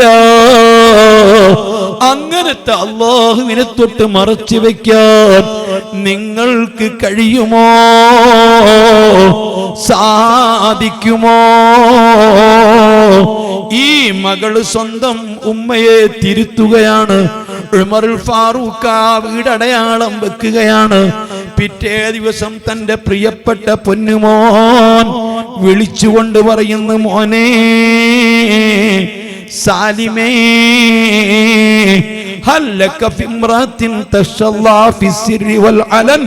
രഹസ്യമായും പരസ്യമായും പടച്ച റബ്ബിനെ പേടിക്കുന്ന ഒരു പെൺകുട്ടിയെ കല്യാണം കഴിക്കാൻ നിനക്ക് താല്പര്യമുണ്ടോ? അന്ന് ഉമറുൽ ഫാറൂഖ് റളിയല്ലാഹു അൻഹു 20 രാഷ്ട്രത്തിന്റെ പ്രസിഡന്റാണ്. ഇന്നത്തെ ജോർഡാനും മിസ്റും, അതേ ഇറാനും ഇറാഖും സൗദിയും ഷാമും സിറിയയും അടങ്ങുന്ന 20ഓളം രാഷ്ട്രം ഭരിക്കുന്ന ഭരണാധികാരിയായിരിക്കുന്ന ഉമർ അല്ലാ മുസ്ലിം ഉമ്മത്തിന് ഒരൊറ്റ ഭരണാധികാരിയാ. ഇന്നത്തെ സൗദി പോലെയല്ല, UAE പോലെയല്ല, GCC കൺട്രി പോലെയല്ല. അത്രയ്ക്കും വിശാലമായ സാമ്രാജ്യത്തിന്റെ ഭരണാധികാരിയായ ഉമറുൽ ഫാറൂഖ് തങ്ങൾ തന്റെ പ്രിയപ്പെട്ട മകൻ അന്വേഷിക്കുന്ന കല്യാണം ഒട്ടകങ്ങളെയും പശുക്കളെയും വളർത്തിയിട്ട് വിറ്റ് കിട്ടുന്ന പാല് വിറ്റ് ജീവിക്കുന്ന പാവപ്പെട്ട ഗ്രാമീണയായ പെൺകുട്ടിയാ. ആ പെൺകുട്ടിയെ കല്യാണം കഴിക്കാൻ നിനക്ക് താല്പര്യമുണ്ടോ? ആ പെൺകുട്ടിയെ കല്യാണം കഴിച്ചു. ആ പെൺകുട്ടിയിൽ കൂടി പിറന്ന പൊന്നുമോനാണ് അതേ മഹദി ബീബി ലൈല. ആ ലൈലയുടെ പുന്നാര മകനാണ് 5ാം ഖലീഫ എന്നറിയപ്പെട്ട ഉമർ ഇബ്നു അബ്ദുൽ അസീസ്. സുബ്ഹാനല്ലാഹ്.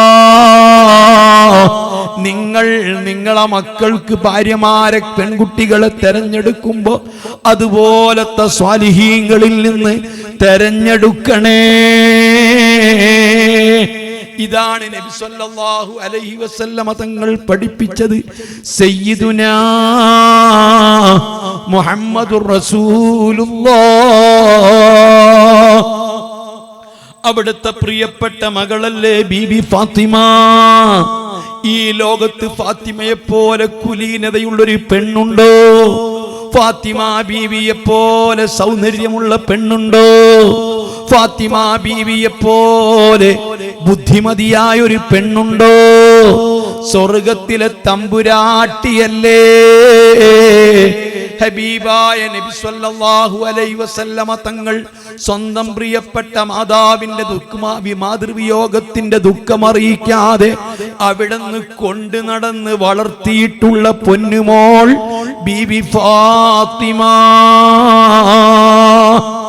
ആ ഫാത്തിമ ബീവി റളിയല്ലാഹു അൻഹാക്ക് വിവാഹപ്രായമെത്തിയപ്പോൾ മുത്തുനബി സ്വല്ലല്ലാഹു അലൈഹി വസല്ലമ തങ്ങളോട് വിവാഹാന്വേഷണവുമായി എത്രയെത്ര ആളുകൾ വന്നു. എത്രയെത്ര മഹാനായ ഉസ്മാൻ എന്നവര് ചോദിച്ചു. അലി ബഹുമാനപ്പെട്ട അബൂബക്കർ സിദ്ദീഖ് തങ്ങൾ ചോദിച്ചു. ഇന്നതൊന്നും നമുക്ക് ചിന്തിക്കാൻ പോലും കഴിയുന്നില്ല. അല്ലാഹുവിന്റെ റസൂൽ സമയമായിട്ടില്ല. പലരും അലി റളിയല്ലാഹു അൻഹുവിനോട് പറഞ്ഞൊന്ന് ചോദിച്ചു നോക്ക്. അലി റളിയല്ലാഹു അൻഹു ചെറുപ്പത്തിലേ മുത്തുനബിന്റെ വീട്ടിൽ താമസിച്ചവരാ. അലി സമ്പന്നനല്ല, അലിക്ക് അങ്ങനത്തെ വീടുകളില്ല. അലി റളിയല്ലാഹു അൻഹു തങ്ങൾക്ക് അമിതമായ അറിയപ്പെട്ട ആ രൂപത്തിലുള്ള സൗന്ദര്യമില്ല. അലി റളിയല്ലാഹു അൻഹു പാവപ്പെട്ടവനാ. ഒരു ദിവസം ബഹുമാനപ്പെട്ട അലിയാര് തങ്ങൾ നാണം കുണുങ്ങി റസൂലുള്ളാഹിന്റെ മുമ്പിൽ വന്നിരിക്കുമ്പോൾ റസൂലുള്ളാഹി സ്വല്ലല്ലാഹു അലൈഹി വസല്ലമ തങ്ങൾ ചോദിക്കുന്നു, അലിയേ എന്താണ് വന്നത്? അലിയാര് കഴുതേ തല താഴ്ത്തിയിരിക്കുന്നു, മിണ്ടുന്നില്ല. ഫാത്തിമായ കല്യാണം അന്വേഷിച്ചു വന്നതായിരിക്കുമല്ലേ? മർഹബൻ അഹ്ലൻ വസഹ്ലാ, മർഹബാ. മഹാനരായ അഷ്റഫുൽ ഖൽഖ് സ്വല്ലല്ലാഹു അലൈഹി വസല്ലമ തങ്ങൾക്ക് ജിബ്രീൽ നിർദ്ദേശം നൽകിയതാണ്. റബ്ബിന്റെ വഴി വന്നതാ, സ്വാഗതം ചെയ്തു. അലിയാര് സന്തോഷം കൊണ്ട് തുള്ളിച്ചാടുകയാണ്.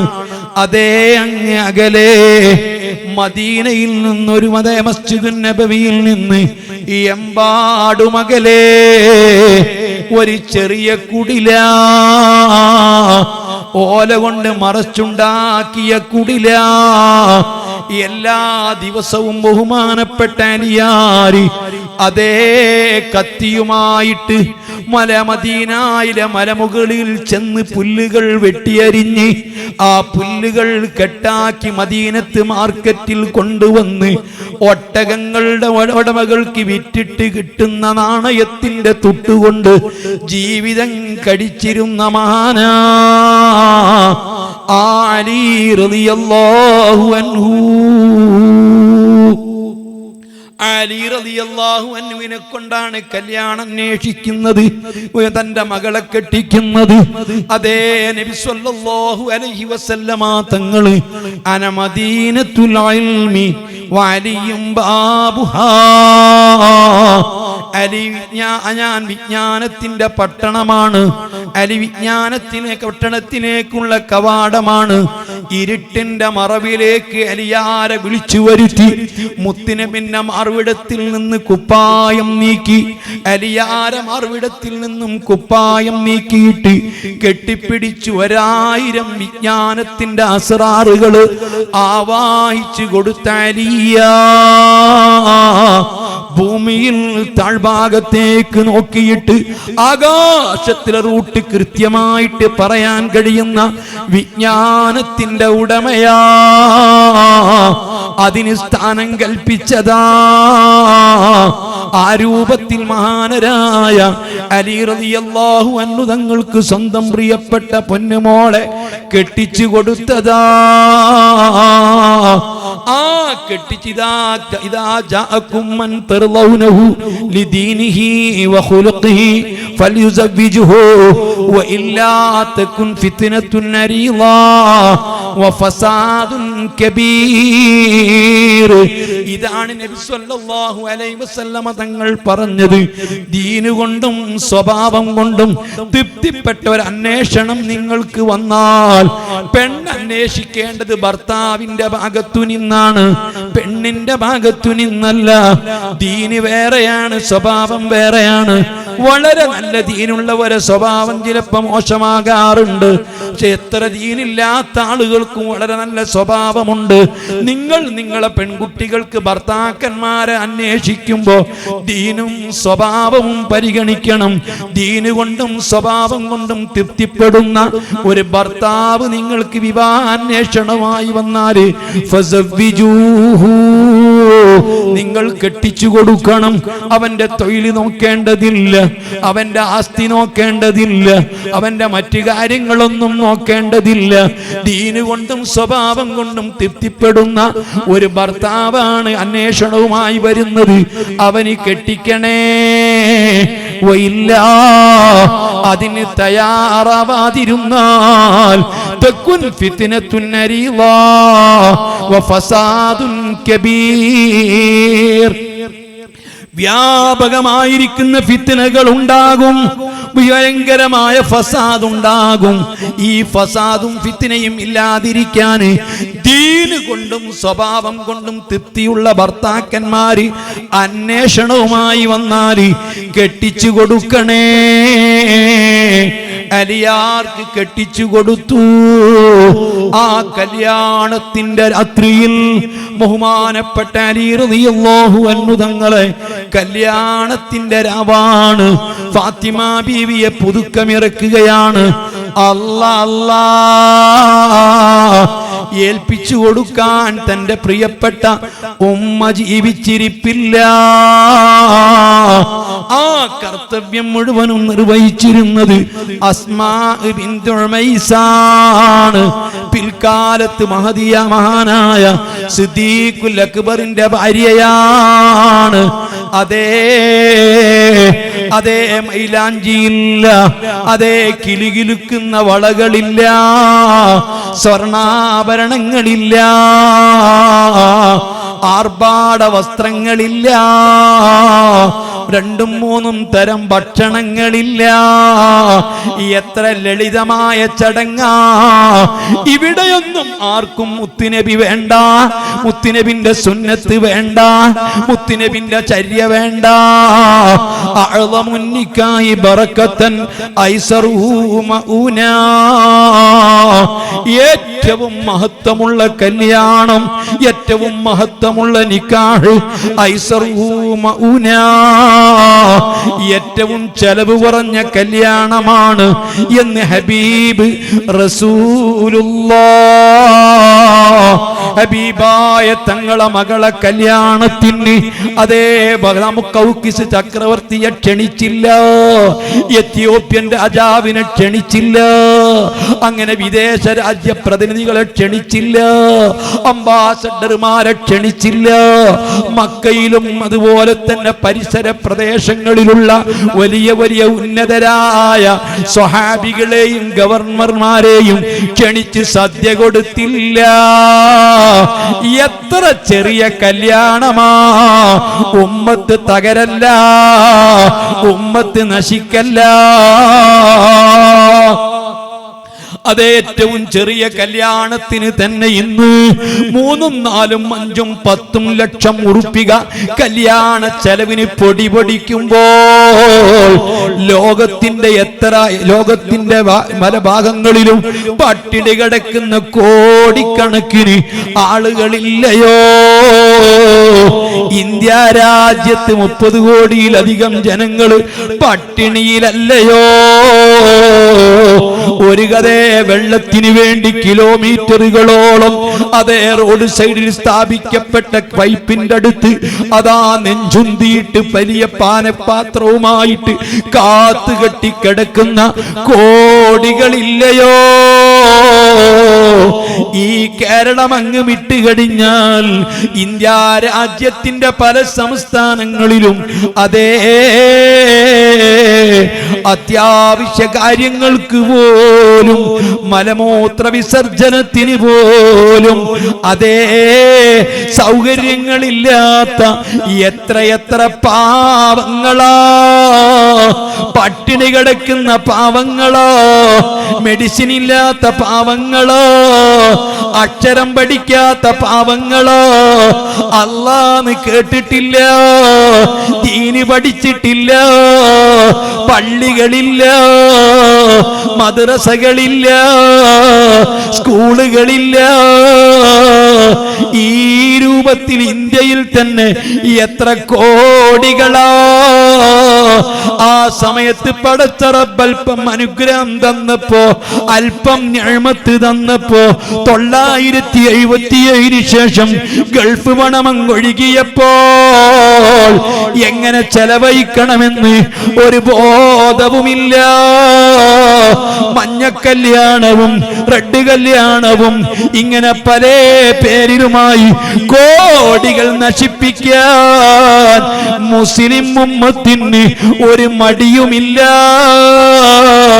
മുത്തുനബിന്റെ ആത്മാവ് ഖബറിൽ കിടന്ന് പെടക്കുകയാ. അബ്ദുറഹ്മാൻ ഇബ്നു ഔഫ് തങ്ങളുടെ ആത്മാവ് ഖബറിൽ കിടന്ന് പെടക്കുകയാ. സ്വഹാബത്തിന്റെ കൂട്ടത്തിൽ കോടീശ്വരനാ അബ്ദുറഹ്മാൻ ഇബ്നു ഔഫ് തങ്ങൾ ഒരിക്കൽ പള്ളിയിൽ വന്നപ്പോ തന്റെ വസ്ത്രത്തിൽ സുഗന്ധത്തിന്റെ അടയാളം കണ്ടപ്പോ ചോദിച്ചു, അബ്ദുറഹ്മാനെ എന്തേ? മദീന പള്ളിന്റെ തൊട്ടടുത്ത വീടാണ്. ഒന്നുമല്ല നബിയേ, ഇന്നലെ എന്റെ കല്യാണമായിരുന്നു. കല്യാണത്തിന് സുഗന്ധം പുരട്ടിയതാ. അത്രയും പള്ളിന്റെ അടുത്ത് കല്യാണം നടത്തിയപ്പോ മുത്തുനബിനെ ക്ഷണിച്ചിട്ടില്ല, തങ്ങളറിഞ്ഞിട്ടില്ല, വലിയ വിഭവങ്ങൾ ഒരുക്കിയിട്ടില്ല, നേതാക്കന്മാരെ വിളിച്ചിട്ടില്ല. അഅ്ളമുന്നിക്കാഹി ബറക്കത്തൻ ഐസറുഹു മഊനാ. പറയാനെന്തെളുപ്പം, പ്രസംഗിക്കാനെന്തെളുപ്പം, കേൾക്കാനെന്തെളുപ്പം. ഇവിടെയൊന്നും മുത്തുനബി നിങ്ങൾക്ക് വേണ്ടേ? ചര്യ വേണ്ടേ? സുന്നത്ത് വേണ്ടേ? ന്യായം പറഞ്ഞത് കൊണ്ടായോ? അതുകൊണ്ട് മുസ്ലിമീങ്ങളോട് തകർന്നു പോകല്ല. റസൂലുള്ളാഹി സ്വല്ലല്ലാഹു അലൈഹി വസല്ലമ തങ്ങളുടെ മോളെ കല്യാണം കഴിഞ്ഞ് പുതുക്കം കൊണ്ടുപോകുമ്പോ നിർദ്ദേശിക്കുന്നു, മോളെ ഞാൻ വരുന്നതിന് മുമ്പ് കിടക്കല്ല, ബന്ധപ്പെടല്ല. അലി റളിയല്ലാഹു അൻഹുവിന്റെ വീട്ടിലേക്ക് പുതുക്കം കൊണ്ടുപോയത് അസ്മാ ബീവിയാ. ഈ കുഞ്ഞിന് ഉമ്മയില്ല. അരേ, അതുകൊണ്ട് കാര്യങ്ങളൊക്കെ ഏൽപ്പിച്ച് തിരിച്ചു പോരുമ്പോ ഒരു ചെറിയ കുടിലിനകത്ത് ബഹുമാനപ്പെട്ട ഫാത്തിമ ബീവി ഇരിക്കുന്നു. കൂരിരുട്ടുള്ള റൂമാ, AC ഇല്ല, ലൈറ്റുകളില്ല, ചാരുകസേരയില്ല, മണിയറ ഒരുക്കിയിട്ടില്ല. ഫാത്തിമ ബീവി ഇങ്ങനെ കരയുകയാ. പെട്ടെന്നാണ് അരിയാര് കടന്നു വന്നത്. അരിയാര് കടന്നു വന്ന സമയത്ത് കരഞ്ഞുകൊണ്ടിരിക്കുന്ന ഫാത്തിമ ബീവിയുടെ താടിയിൽ തട്ടിയിട്ട് ചോദിക്കുന്നു, ഫാത്തിമ കരയുന്നതെന്താ? ഈ പാവപ്പെട്ട അലിയെ കൊണ്ട് കെട്ടിച്ചതിന്റെ പേരിൽ തൃപ്തിയില്ലാതെ കരയുകയാണോ? ഈ അലി സമ്പന്നനല്ല, ഈ അലി സുന്ദരനല്ല, ഈ അലി കോടീശ്വരനല്ല. ഈ അലിയാരെ കൊണ്ടാണ് നിന്റെ ഉപ്പ നിന്നെ കെട്ടിച്ചു തന്നത്. ഈ അലിക്ക് അതിസുന്ദരമായ ഭവനമില്ല, വിഭവ സമൃദ്ധമായ നൽകാനുള്ള ഭക്ഷണങ്ങളില്ല. ഇതെല്ലാം ഓർത്തുകൊണ്ട് സങ്കടപ്പെട്ട് കരയുകയാണോ? ഇതങ്ങ് പറഞ്ഞപ്പോൾ മഹാനാമഹദിയായ ബീവി ഫാത്തിമ, ബഹുമാനപ്പെട്ട തങ്ങളും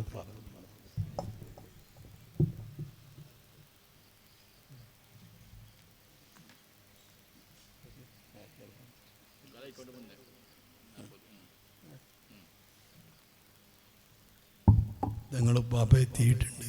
ഇവിടെ നിർത്തും. അവർ തങ്ങളുപ്പാപ്പയുടെ ദുആഉം നസീഹത്തൊക്കെ ഉണ്ടാവും. അലി റളിയല്ലാഹു അൻഹു കരഞ്ഞുകൊണ്ടിരിക്കുന്ന ഫാത്തിമ ബീവി റളിയല്ലാഹു അൻഹായുടെ താടിയിൽ നിന്നിങ്ങനെ കൈവച്ചുകൊണ്ട് ഉയർത്തിയിട്ട് ചോദിക്കുന്നു, മോളെ കരയുന്നതെന്താ?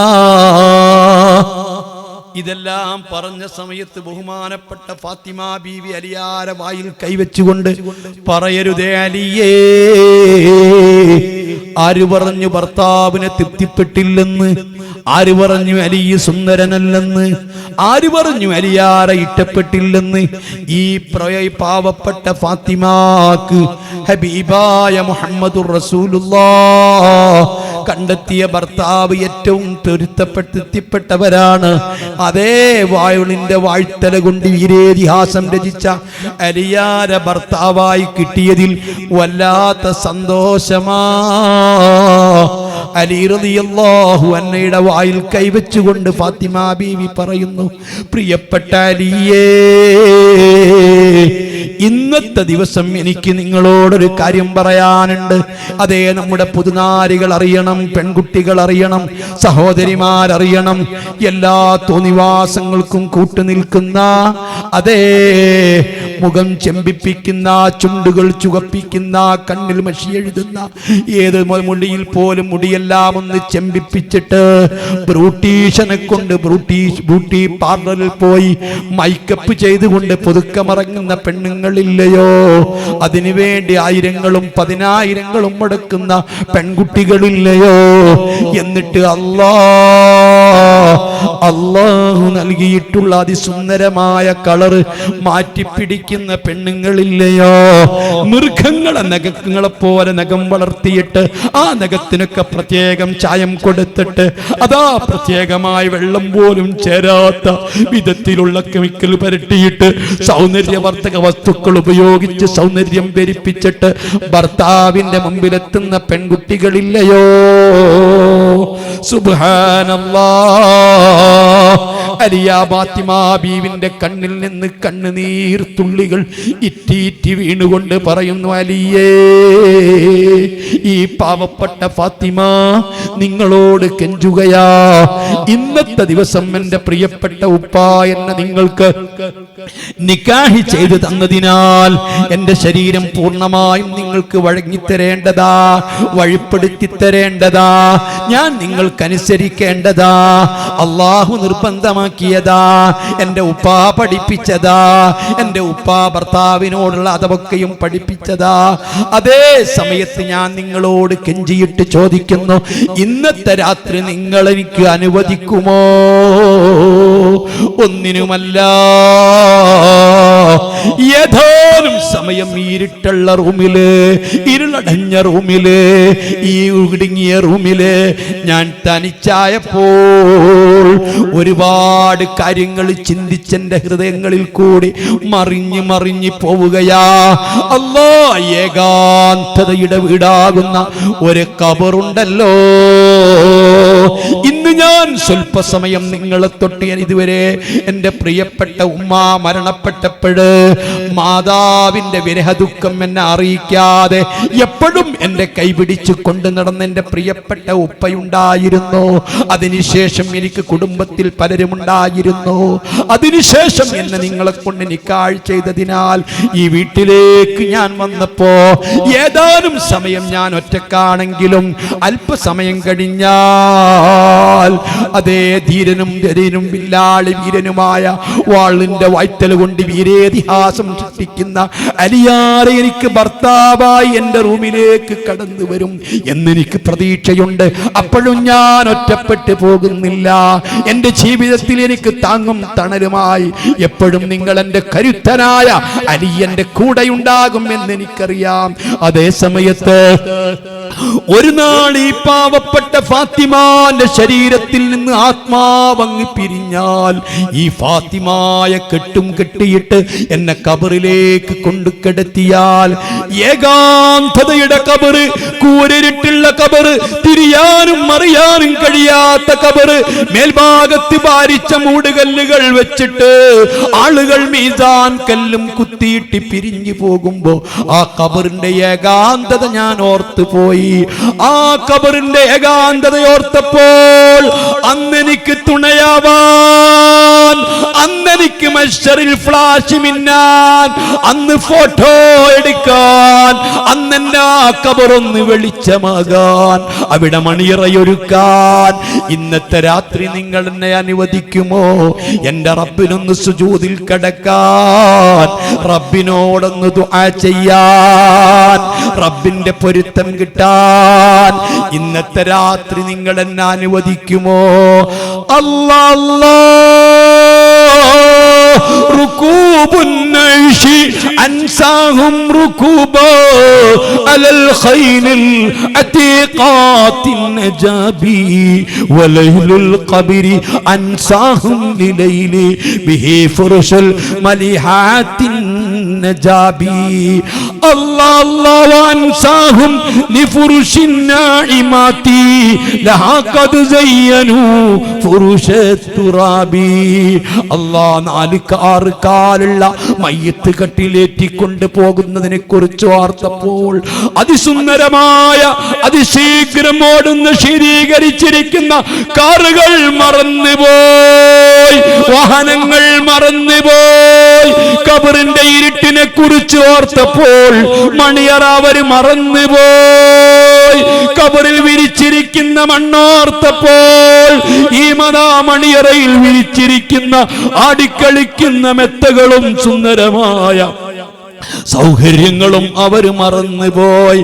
അല്ലാ, അതുകൊണ്ട് അലിയേ, ഇന്ന് നിങ്ങൾ എന്നെ അനുവദിക്കണം എന്റെ റബ്ബിനൊന്ന് സുജൂദ് ചെയ്യാൻ, റബ്ബിനെ ഓർത്തൊന്ന് പൊട്ടിക്കരയാൻ. ഇന്നത്തെ രാത്രി ഖബറിലേക്ക് വേണ്ടിയിട്ട്, ഖബറിൽ വെളിച്ചം കിട്ടുന്നതിന് വേണ്ടിയിട്ട്, ഖബറിൽ വിരിപ്പ് കിട്ടുന്നതിന് വേണ്ടിയിട്ട്, ഖബറിൽ സുന്ദരനായ ഒരാളെ തുണ കിട്ടുന്നതിന് വേണ്ടിയിട്ട്, സൽക്കർമ്മത്തെ തുണ കിട്ടുന്നതിന് വേണ്ടിയിട്ട് ആ റബ്ബിന്റെ മുമ്പിൽ ഒന്ന് പൊട്ടിക്കരഞ്ഞിട്ട് സുജൂദിൽ കിടക്കാൻ അനുവദിക്കണേ അലിയേ എന്ന് പറഞ്ഞ ഫാത്തിമ ബീവി. ഇതാ മക്കളെ, മുസ്ലിം ഉമ്മത്തിന്റെ പാരമ്പര്യം, ഇതാ മുസ്ലിം ഉമ്മത്തിന്റെ മാതൃക, ഇതാ മുസ്ലിം ഉമ്മത്തിന്റെ ശൈലി.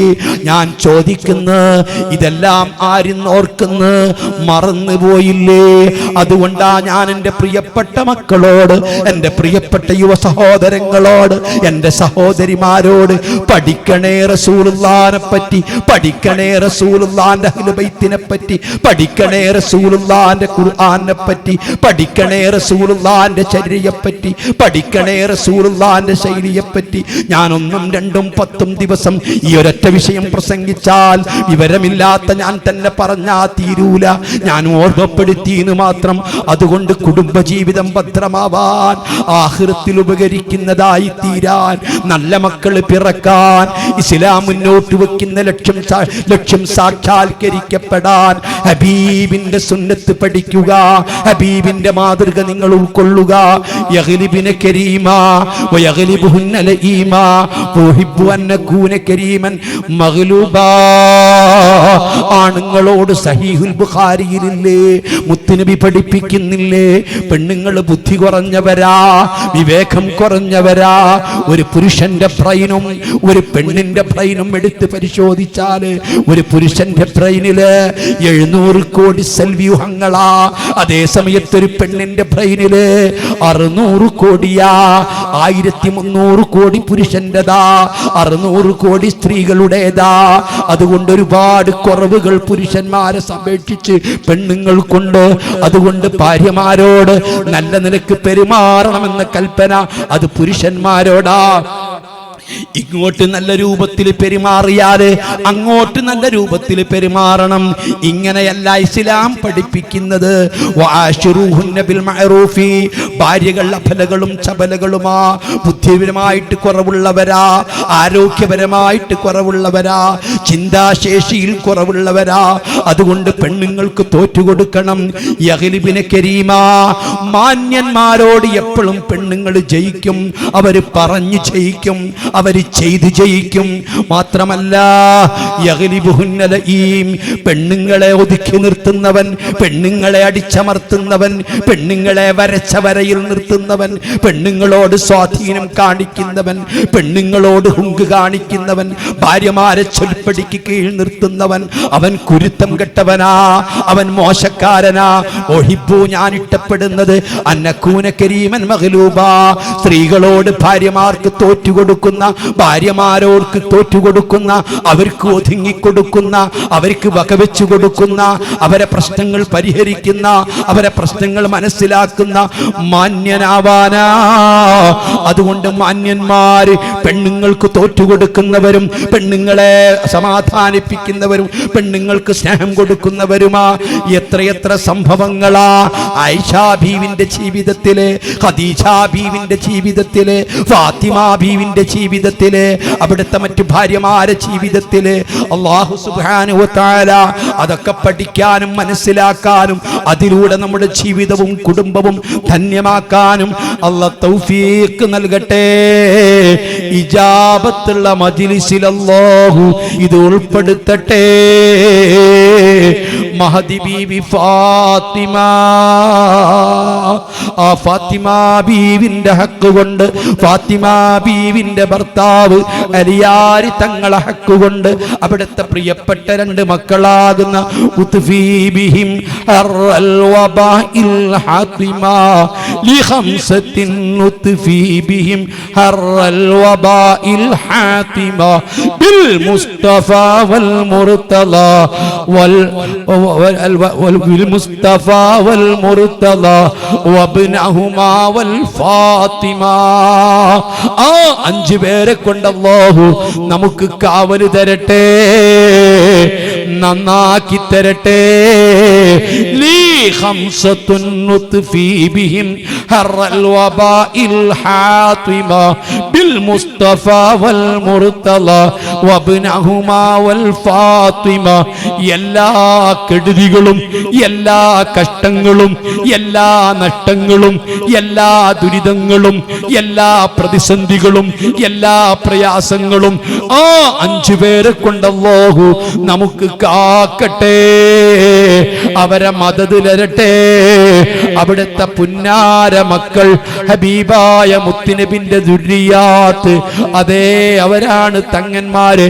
അവരെ കൊണ്ട് അല്ലാഹു നമുക്ക് ബറക്കത്ത് ചെയ്യട്ടെ, ഇജാബത്ത് നൽകട്ടെ, പ്രശ്നങ്ങൾ പരിഹരിക്കട്ടെ, ഈ മജ്ലിസ് കബൂൽ ചെയ്യട്ടെ എന്ന് പറഞ്ഞ് ഞാൻ അവസാനിപ്പിക്കുന്നു. നിങ്ങളൊക്കെ ദുആ ചെയ്യണം. അല്ലാഹു സുബ്ഹാനഹു വ തആല ഇതൊക്കെ പറയാനും കേൾക്കാനും അല്ലാഹു നമുക്ക് അനുഗ്രഹിച്ചതുപോലെ ഇതെല്ലാം നമ്മിൽ നിന്ന് കബൂലാക്കി ഉൾക്കൊണ്ട് ജീവിക്കാൻ തൗഫീഖ് നൽകുമാറാവട്ടെ. വആഖിറു ദഅ്വാനാ അൽഹംദുലില്ലാഹി റബ്ബിൽ ആലമീൻ. അസ്സലാമു അലൈക്കും.